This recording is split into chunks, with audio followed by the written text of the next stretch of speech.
Hey, what's going on, guys? Flying in with our flight unit there. Ariel is back again. So we took a look at the regular version here, the Moderoid kit from Good Smile Company, Ariel. This one is, of course, the flight unit version. So the first one was super interesting, and so I thought, why not also take a look at the flight version here?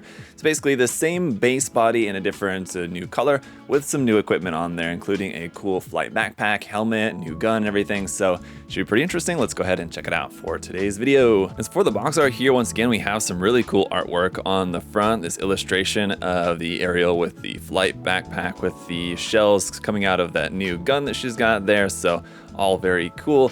On the ends of the box, just a close-up of that illustration there and all your titling and logos and everything. On the sides of the box, vertical shadow silhouette there of the figure. And then we got some text over here on the side talking about the all-around intercept and escort lady Ariel there with the maximum flight speed of Mach 2.4. On the back of the box, here are some renders of the kit showing off some of the different details and the equipment and everything. Here's showing about that down here at the bottom. Some of the articulation and a photo of the kit, how it's gonna look without being painted, just a snap build straight out of the box.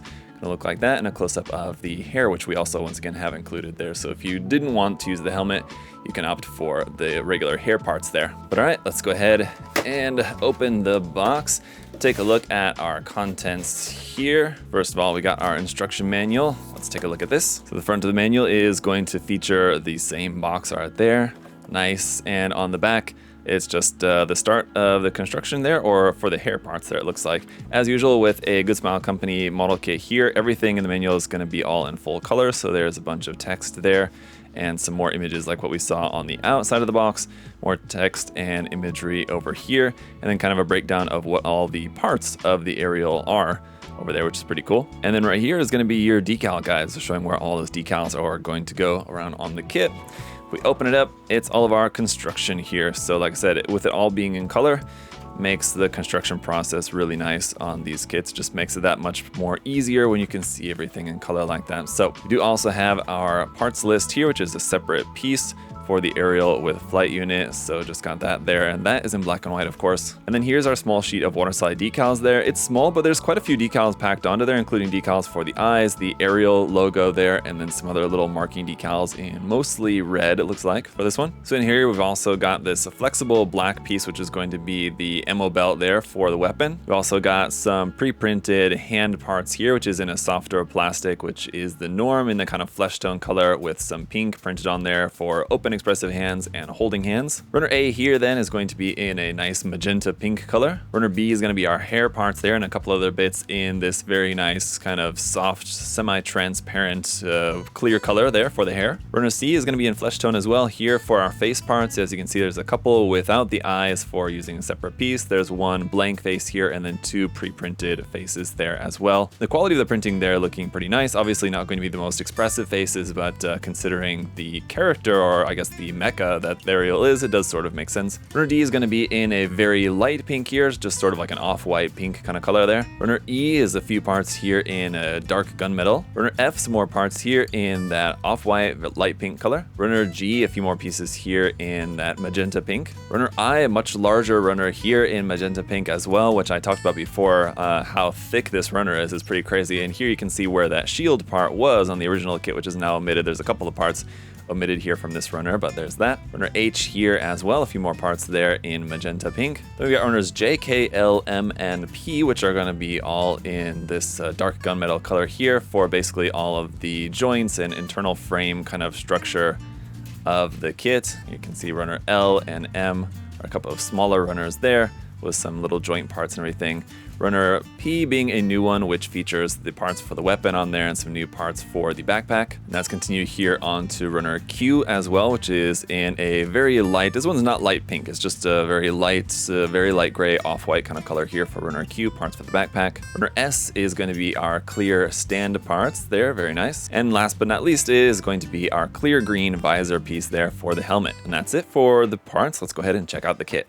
All right, here is the kit all built up. Once again, like with the Type-C, this one looks fantastic straight out of the box. That stand certainly coming in handy for the flight type this time around. You know, we needed that. for the Type-C, and this time we're definitely going to be using that quite a bit with this one. You can make the kit stand on its own, and I will demonstrate that for you guys here in just a bit, but you also are going to definitely want to be using that included stand, and it works really nicely. The kit looks great. Once again, do love the new pink color scheme here for this version, and the new parts all look fantastic as well. So we'll get into it here talking about the accessories, few as they are, but then we'll take a look at some poses with the kit. Let's get into it. So obviously most of what we have for accessories are going to be here on the kit right there. As you can see, we've got the rifle in hand and her backpack, and that's going to be pretty much kind of the extent of it. The other accessories that we do have are basically recycled from the original version. We've got the regular head without the helmet, and we have a faceplate here for that. We also have the faceplate with just the clear part for the eyes, and then we also have the faceplate with no eyes on it that you can just use the waterslide decals that we do have included for that if you prefer.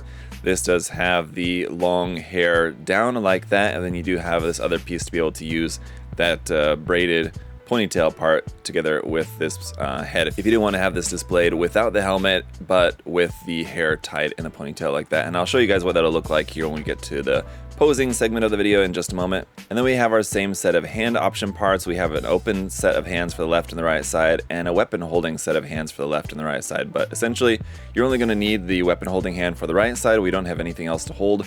Like with the original version, with the Type-C version, we had the shield for the other side, but no shield included with this one. So ultimately, that's pretty much it. But just to take a closer look here at the backpack, it's really nice. You have a lot of little like fragile parts with these very thin parts here for the wings, and even these wings up here are still like quite thin this way anyway. And you can see you have these little parts here on the end which you can adjust the angle of slightly like this, and you can also adjust the angle of the wings backward and forward, up and down like that. And then up here, these kind of fuel tanks sticking up, you can also adjust the angle of those.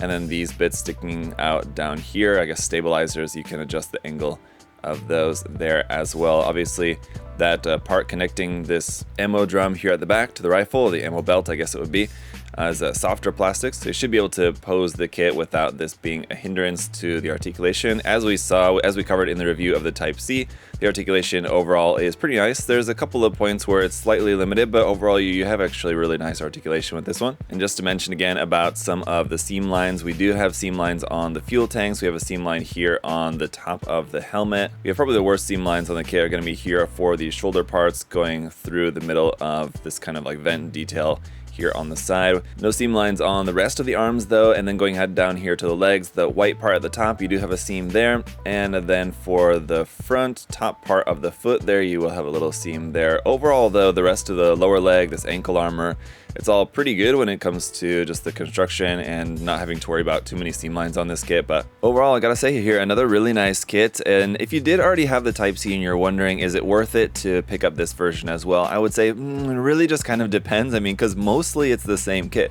The only difference is going to be the weapon and the backpack, which are both really cool. I have to say the weapon that you get with this one and the backpack are some really nice elements of the kit. A lot of great details on both the backpack and the weapon here with this one. So if you already have the Type-C and you're wondering if it's really worthwhile to get this one, it's kind of really up to you, I would say. But while most of the kit is the same, I think there is some worthwhile differences. On the other hand, if you don't have either version of the kit and you're wondering which one to go for, that's the kind of tough question too, is just because they both offer they both have a different color scheme, obviously, and the color schemes on both I think are really nice. This kind of the orange color scheme of the Type-C or this pink color scheme of this flight type are both really nice. They both look really good on the kit, and then it's really just a matter of whether you prefer the look of the sword and shield of the Type-C, which did look really cool, or if you prefer this more kind of futuristic, I guess, I mean, they both look futuristic, but this one does, I guess, have a little bit more kind of futuristic, I guess, look to it, just with the backpack and the rifle there. But let me know your guys' thoughts in the comment section below. What do you think about this kit, and what do you think between the two versions? Which one do you prefer? Which one do you like the look of more? Because for me, it really is a toss-up. I do really like the look of both of them quite a bit, and honestly, I would say, you know, if you like the design,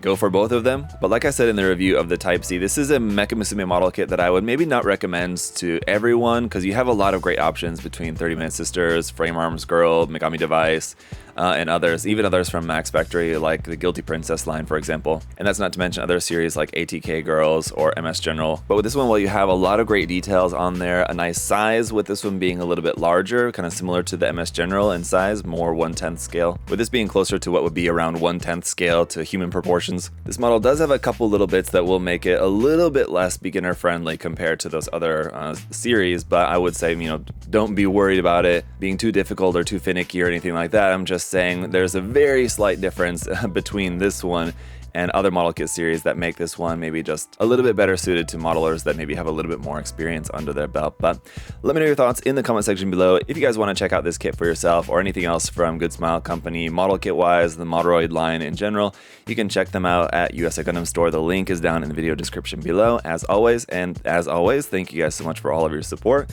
whether it be leaving a like, making sure that you're subscribed. I really appreciate all of your guys' support. Thank you so much.